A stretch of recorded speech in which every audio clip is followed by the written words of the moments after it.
Welcome, everyone, to this special explainer from Revival Waves of Glory Ministries. Today, we are diving deep into Bill Vincent's powerful work, Breakthrough Anointing, and we're going to be exploring what it truly means to walk in God's authority and favor. All right, so before we jump into the deep end, it's really important to know where this powerful teaching comes from. So let's start by introducing the source for today's deep dive. So what we're looking at today comes from Breakthrough Anointing by Bill Vincent.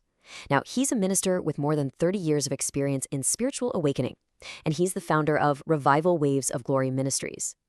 And the book itself has a really interesting origin. It actually takes his live sermons and transforms them into writing, refining them so that the message can be absorbed on an even deeper level. Now, the book kicks off by tapping into a feeling that I'm pretty sure is going to feel incredibly familiar to a lot of us. It's that sense of being under this constant, relentless pressure. You know that feeling when you think you're finally about to get ahead and then bam, another challenge just pops up out of nowhere. The author paints this picture that is just so relatable. You're working hard, you're believing for good things, you get so close to that place of peace, whether it's with your finances or just in your life, and then, all of a sudden, some new obstacle appears. It's that frustrating loop where it feels like a real, lasting breakthrough is always just out of reach. And the book puts a name to this feeling, a very specific one. It's like having a target on your back. Have you ever felt that? It's that weird, unsettling experience where people just seem to be negative or hostile towards you, and you can't even figure out why. You're just trying to do your best, and you're met with all this resistance. And this isn't some vague idea. The book breaks it down into real, everyday stuff. Feeling like a doormat for people, facing these weird, out-of-the-blue attacks, maybe even from your own family, or that feeling of dread when you think about going to work because the atmosphere is just so heavy. But here's the turn. Here's the key.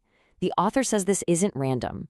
It's actually a sign that you are on the very edge of something huge.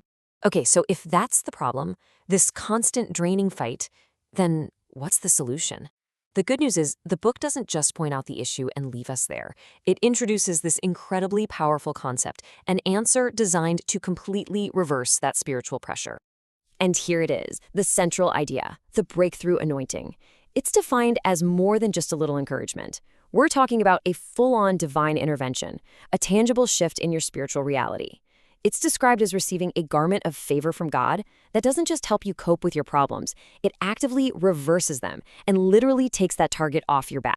And get this is huge. The book makes it super clear. This breakthrough isn't some far-off, someday hope that you just wish for. No, it's positioned as something that's available right now, an accessible reality for today, even for tonight. And this quote right here, it just perfectly captures the whole promise of the message. The narrative drives home that God is a God of suddenlies, of turnarounds. The very situations that look like total losses, the attacks that feel like you've been defeated, those are the exact things that God is ready to take and flip for your good. But before that big breakthrough can fully happen, the book explains there's a process we have to go through. And it's not about just sitting back and waiting. It's actually a period of active preparation, of being strengthened for the incredible growth that's just around the corner. The author shares this personal sense of feeling stretched, like a rubber band pulled tight. And at first, that sounds kind of painful, right? But think about it. A rubber band is only useful when it's stretched. That tension is actually what's preparing to launch you forward. It has a divine purpose. So according to the book, these trials aren't there to break you. They're a catalyst. They bring stuff to the surface that needs to be dealt with. And as you face it, your faith is tested, and that produces perseverance. The key, though, is to let that perseverance finish its work. Don't cut the process short. Because when you do, the result is spiritual maturity. You become complete, not lacking anything. It's such a powerful way to reframe hardship. There is so much more to unpack here. If you're wanting to go even deeper with these teachings, you can find a ton of information and connect with the ministry by visiting their website. So you might be asking, okay, I get the perseverance part, but what do I do? How do I participate in this?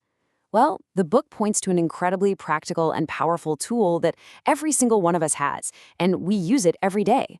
It all comes down to our words. And this is where it gets really real. The book draws a sharp line in the sand. On one side, you've got words that wither, that kill your dreams, saying things like, I'm broke, or I can't do anything right. That kind of talk is said to literally invite failure. But on the other side, you have words that build, speaking life over your finances, speaking directly to the mountains in your life, and calling your children what you want them to be, not what they might look like in the moment. It's a daily choice with very real consequences. To really drive this point home, the book uses this incredible biblical example. It shows both sides of the coin. It references Jesus speaking to a fig tree, which then withered, showing the destructive power of words. But right after that, it brings up the amazing promise that words spoken in faith can uproot the biggest, most deeply rooted problems in our lives. Okay, so let's put all the pieces together. You go from that constant struggle, you move through that stretching process of trials, all while you're harnessing the power of your words. So what's the payoff? The result is a whole new level of spiritual authority and divine favor on your life. And the outcome? It's a total 180. That target on your back, it doesn't just disappear, it's reversed. Instead of drawing negativity, you radiate a favor that people can actually see. The things that used to trip you up, the stuff that would send you spiraling, just loses its power over you. You go from being a victim of circumstances to a powerful co-laborer with God. And if there's one quote that just perfectly wraps up this whole idea of breakthrough, it's this one. It's the ultimate promise of reversal. Every single thing that was meant to hurt you, to make you fall, to get you off track, or to make you quit, that is the very raw material God will use to turn things around for your good. And once again, if this message is really hitting home for you and you want to explore more, Bill Vincent has a ton of resources. We're talking over 125 books and so much more, and you can find it all at the Revival Ways of Glory Ministries website. So as we wrap this up, we want to leave you with this final thought from the book, a question to really chew on. It's a challenge, really. A challenge to look back at every single thing in your life that you thought was a failure or a loss, and to see it through this new lens of divine reversal and incredible potential. Thank you for listening to the Deep Dive Podcast.